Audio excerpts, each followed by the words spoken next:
It's obviously a great step forward. That said, the only way we will get lasting peace in the Middle East is if Hamas disarms and disbands, if Israel's Arab neighbours fully acknowledge its right to exist behind secure borders, and ultimately if Islam loses the death to the infidels mindset, the path to the perpetual peace that President Trump spoke of just the other day is littered with massive obstacles. 2025 is a year of change. Cultural and political disruption is transforming our nation and the global order. The rebellion against the establishment has accelerated. Australia and the Western Alliance is now at a crossroads. Either the mainstream will continue its ascendancy or the elites will prevail. Hello, Tony, and g'day to all of our viewers and listeners. Great to be back. Today we'll be discussing the Gaza peace deal, the government's retreat on superannuation, the policy debate taking place within the opposition, and Tony Abbott's fantastic new book on Australian history. Tony, great to be back with you. Lovely to be with you, Dan, and thanks for mentioning the book. And I probably should say at the outset, before we get into the detail at the end of the discussion, that but for the IPA, it would never have happened. And so a big thank you to you, to Scott Hargraves, to John Roscombe, to Andrew Kemp and Alex McDermott, my two research helpers, to the O'Leary brothers who also helped, and of course to all of the members and supporters of the IPA. I think this is a great work for our country, and I also think it's something that the IPA can take great pride in. Fantastic. Thanks, Tony. Well, we'll get to that details of the book in a moment. Let's start off with the Gaza peace deal. So there is a ceasefire between Israel and Hamas under the auspices of this 20-point plan that has mostly been agreed to by the US and Arab countries and many others. It includes, for example, the return of the Israeli hostages in exchange for the freeing of prisoners in Gaza and many other components. Tony, just interested in your, I guess, overall strategic assessment of this peace deal and whether you think it's a blueprint for lasting peace in the Middle East.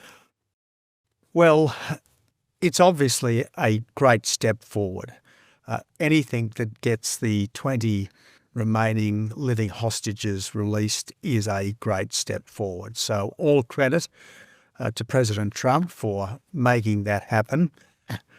That said, the only way we will get lasting peace in the Middle East is if Hamas disarms and disbands, if Israel's Arab neighbours fully acknowledge its right to exist behind secure borders, and ultimately if Islam loses the death to the infidels mindset.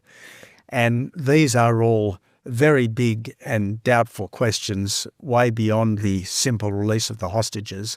So look, a great day, a wonderful day, a mighty step forward. But gee whiz, the path to the perpetual peace that President Trump spoke of just the other day is littered with massive obstacles. Let's hope they can be negotiated. Yeah. But it really will be, should it happen, a case of the lion lying down with the lamb and swords being forever beaten into ploughshares, should it take place.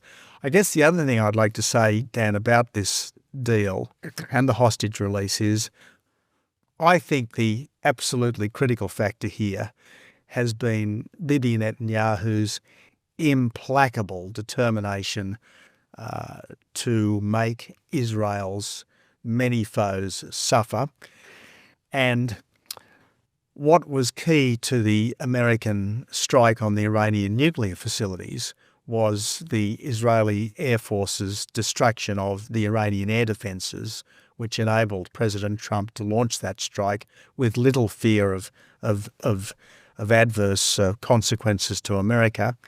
And the other key was Bibi Netanyahu's decision to hit Qatar, to hit the Hamas operatives in Doha, because what that meant was that the Qataris, who had been the chief financial backers for Hamas, the Qataris could no longer support Hamas with impunity. They realised that The game was up for them. And I think it was only when Qatar, Turkey and others said time's up that Hamas decided that they would release the hostages. Now, as I said, whether they really will now disarm and disband, the signs aren't great. It seems like there's already fighting going on inside Gaza between a Hamas that's determined to reimpose its will on the population and dissident groups inside that enclave. I just want to get your thoughts on a couple of specific elements of the 20-point plan, if you don't mind. So it is said that Hamas will have to disarm, which is obviously question whether that will happen. There's the potential pathway to a Palestinian state. And there's also the Palestinian Authority would be able to govern the Gaza Strip. What's your take on some of these elements which are considered to be some more of the contentious elements of the plan? Well, the key element is going to be who will provide security inside Gaza in the post-Hamas era. Now, I don't think it can effectively be the Palestinian Authority, because the Palestinian Authority is incompetent, corrupt, and itself shot through with Islamist ideology.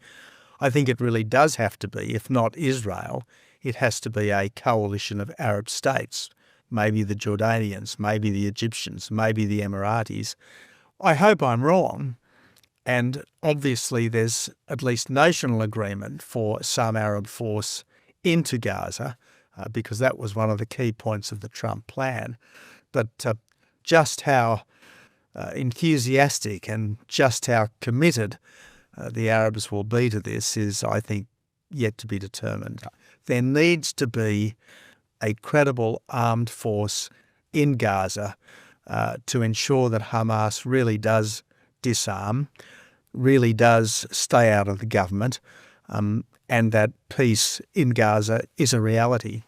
Hi, thanks for watching. Did you know that 3/4 of you who are watching this podcast aren't currently subscribed to the IPA's YouTube channel? So do us a favour, hit subscribe so you don't miss any of the action. And while you're at it, head to ipa.org.au and follow the prompts to subscribe to the IPA's website, so that way you will find all of our research and analysis. Now, back to the chat. I just want to get your thoughts on the idea of Australia potentially contributing to some peacekeeping force. I think it was Senator John O'Doniam who raised this prospect in his capacity as the newly installed Shadow Home Affairs Minister. Would you support Australia having some kind of presence there in a peacekeeping capacity? Look, my view is that, if I might echo Ben Chifley, wherever we can lend a helping hand, we should. And we shouldn't forget that Australian forces have played a very significant role in that part of the world before. It was the light horse that liberated Jerusalem and Damascus in the First World War. It was the charge of the light horse at Beersheba, which is thought to have facilitated the Balfour Declaration, which was, if you like, essential to the ultimate formation of the State of Israel. It was the second AIF that liberated Lebanon from the Vichy French. So Australian armed forces have played a very important part in the Palestinian area.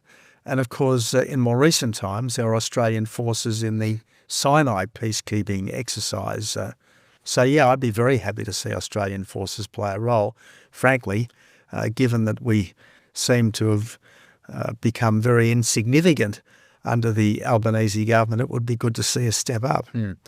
Okay, well, on the Albanese government, I think one of the latest developments is what could only be described as a very significant backdown by Treasurer Jim Chalmers, somewhat politically humiliating, I'd imagine, for him, in terms of the superannuation tax arrangements. So originally he wanted to increase the taxes on superannuation from 15 to 30% on holdings of 3 million or above, and to have that not indexed, meaning that more people would fall into that over time.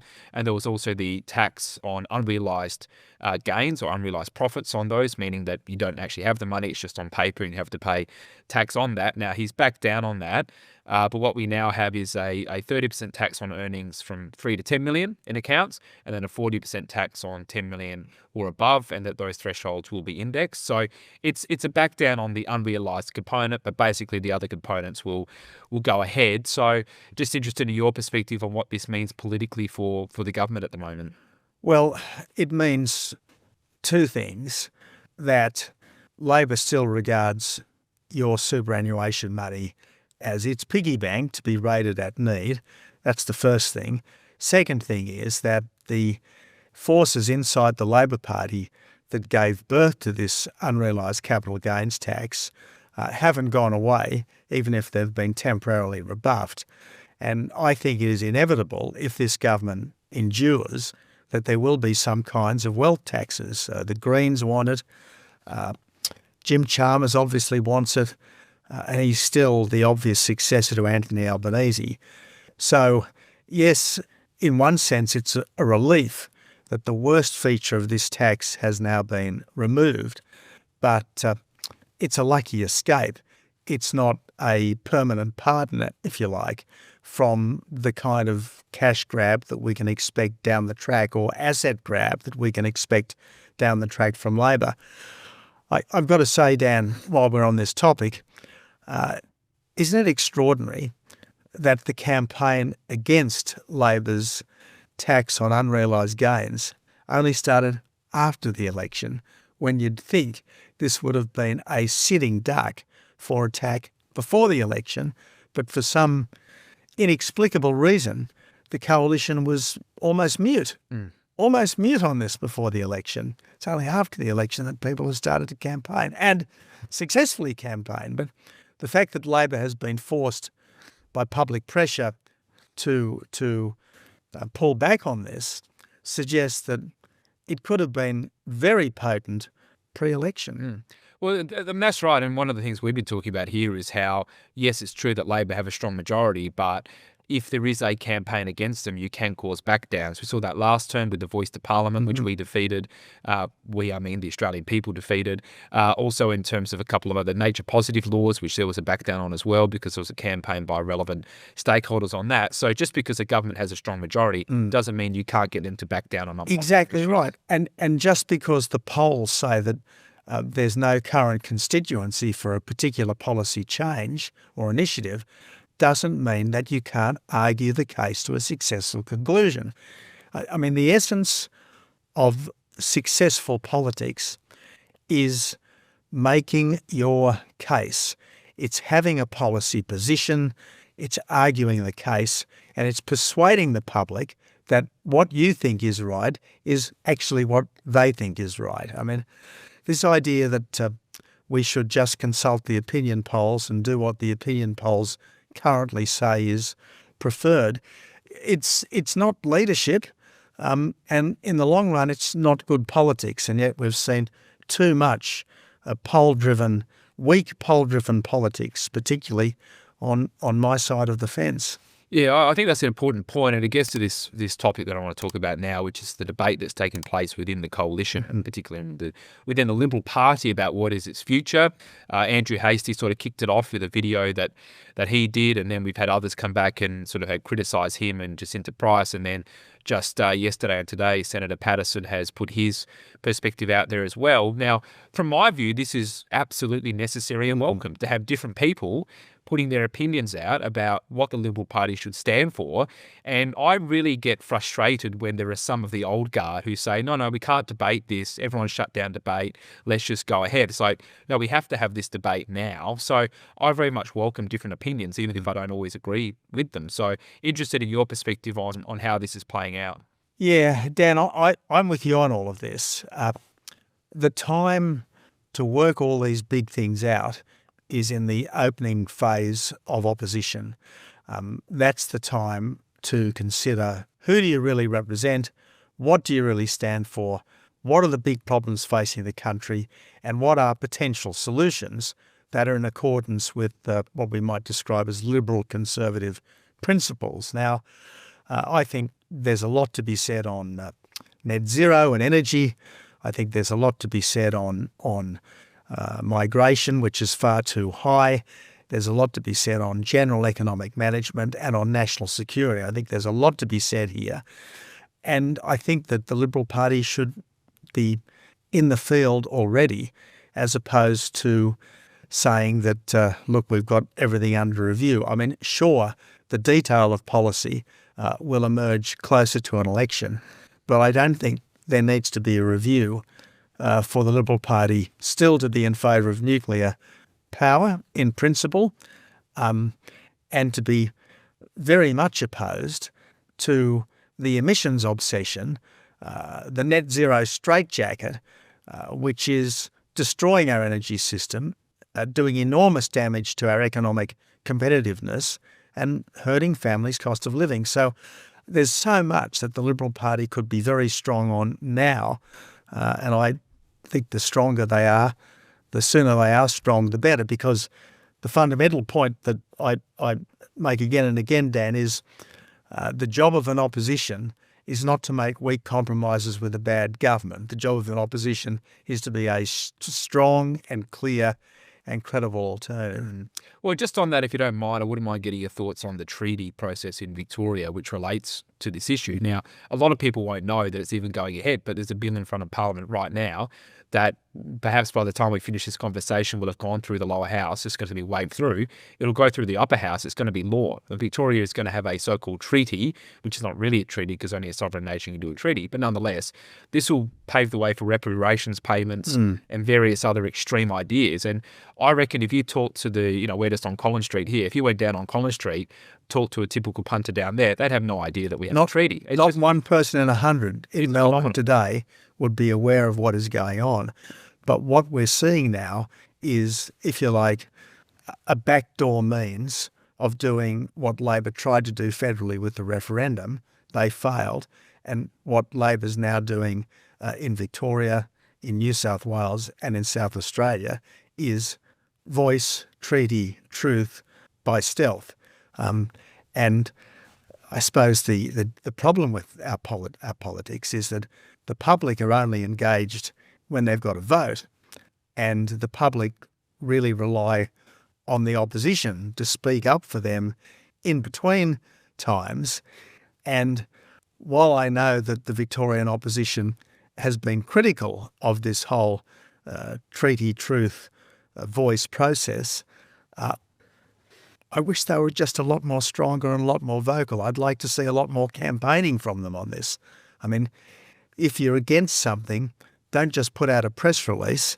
Be against it all the time, every day. Campaign on it. Be on the steps of Parliament. Be getting petitions. Be letterboxing your seats. Be taking out advertisements.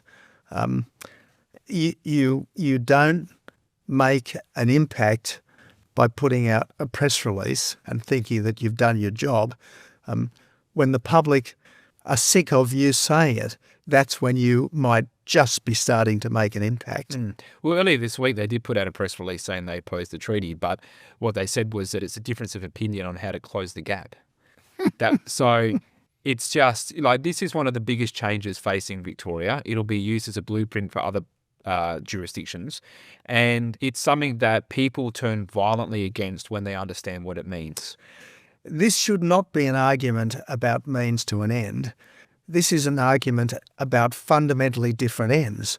This is not about helping Aboriginal people. This is about changing the way our country, our society, our state operates. It's about entrenching a form of Indigenous privilege and saying to every other Australian that you are somehow less legitimate than people who have at least got some Indigenous ancestry. I mean, this is every bit as bad as the voice. It almost entirely mimics the voice, and yet because they can do it without a referendum, there's not anything like the same level of popular concern, but there should be. And as I said, I just think it's a real pity that my Liberal and National colleagues in Victoria are not more energised and agitated about this. Well, if I was leader of the Liberal Party, I'd make the next election. Maybe you should be, Dan. It's not up to me. I would make the next election a referendum on this issue. Completely correct. This certainly should be absolutely front and centre as part of the policy of the Liberal National Coalition here in Victoria going forward. And in the other states where Labor is doing this, it should likewise be front and centre of the political campaigning of the Liberal National Coalition. Just back on the Andrew Hastie side of it, so he sort of kicked this off with a video, basically arguing that Australia should have manufacturing capabilities and so forth. And I found it really fascinating that the blowback was so significant. I mean, he stood in front of a car and did a video for 2 minutes, and there are a whole bunch of people that couldn't handle that. And what it showed to me was how there are many, not just in the Liberal Party, but within the media, that don't know how to debate ideas anymore. They've lost the capacity to think about big ideas. And I didn't find anything he said objectionable. And so he was making the point. He was making the point in a very punchy way that we don't make enough in this country now. And of course, he's right. Now, I don't think he was saying we've got to recreate the domestic car industry through very high tariffs. What he was saying is that a country as intelligent and as potentially creative as ours should be capable of producing sophisticated manufactures. Now, we should be able to do that because our taxes are low, our regulation is low, our energy is cheap, our entrepreneurship is great. And we still do fantastic things in niche areas, but we just need more niche areas, and obviously a lower taxing, less regulating, less energy constrained country can start to do things. And so all credit to Andrew for making the point. And let's hope that my former colleagues in Canberra can come up with a strong economic program that does facilitate more creativity here. All right, well, let's have a chat about your book. So this is Tony Abbott's book on Australian history, just released earlier this week, accompanied by a documentary with Sky News, which is currently running. So I highly commend the book and the documentary to all of our viewers and listeners. I was just saying before that this is the first book by a former Prime Minister that is in relation to the entirety of Australia's history, or certainly the post-settlement component. Others like John Howard have written very, commendable books, as John Howard did on the Menzies era, but this is the first fully fledged history written by a former Prime Minister. So I think it's a very substantial and important contribution to our debate. Certainly a country that doesn't understand itself and doesn't understand its history is not going to have a basis for how to go about its future. So this is, I think, a very welcomed and important contribution. So just wanted to get your perspective on how it's all going so far, and to tell us a little bit about the book and, what motivated you to do this. Thanks, Dan. Well, I've never been that keen on writing memoirs because memoirs tend to be pretty self-referential. They're often quite self-justificatory. And I thought that the story of Australia was far more interesting than the story of me. The story of us always trumps the story of me. So I thought this would be a good thing for me to do. It arose out of a conversation that John Roscombe and I had in this very building a few years back, where we were talking about the various things that should improve in Australia, and we settled on one of the key improvements being a greater awareness of our history. It was Geoffrey Blaney who some years ago lamented the black armband view of Australian history, which had become prevalent. What he detected back in the 1990s is, if anything, far more problematic today. So I thought, well, what can I do to tell the story of Australia, which is truthful, which is as objective as one can be, which doesn't gloss over the downside, but which in the end gives a great people and a great country the credit that it deserves. If you think that for all our faults and failings, we are still a country to be proud of, if you think that we are still the best place on earth to live, if you think you wouldn't want to live anywhere else, well, the history that's created this has got to be something to savour, and that's why I thought it should be better known. So I'm really proud of it, Dan. I'm conscious of the fact that it was a team effort, a team that very much included the IPA front and centre, but I'm delighted that it's there now, and I hope that as many people as possible will read the book and watch the doco. Please don't think that you can do one but not the other. I think they're both different, even though they're complementary and even though the doco was inspired by the book. And I think that when you finish, you will be more knowledgeable. You will certainly be more conscious of some of the unsung heroes in our story. And I think you'll feel better about our country and I guess by inference, better about yourself. Yeah, thank you. I mean, I was asked to summarise what it means and what your book sort of is getting at, and the line that I used, which is not mine, it came from someone else, but I've adopted it, is Australia is not without fault, but we are without peer. And I think that I like that. Well, you can take it as well. It was Thank you. So that was very much, I think, a balanced assessment of our history, but not one that is ashamed to discuss and talk about all of the great things that our country's accomplished. It's interesting, Dan. On Monday of this week, I did a bit of a media blitz and I did 3 interviews with the ABC.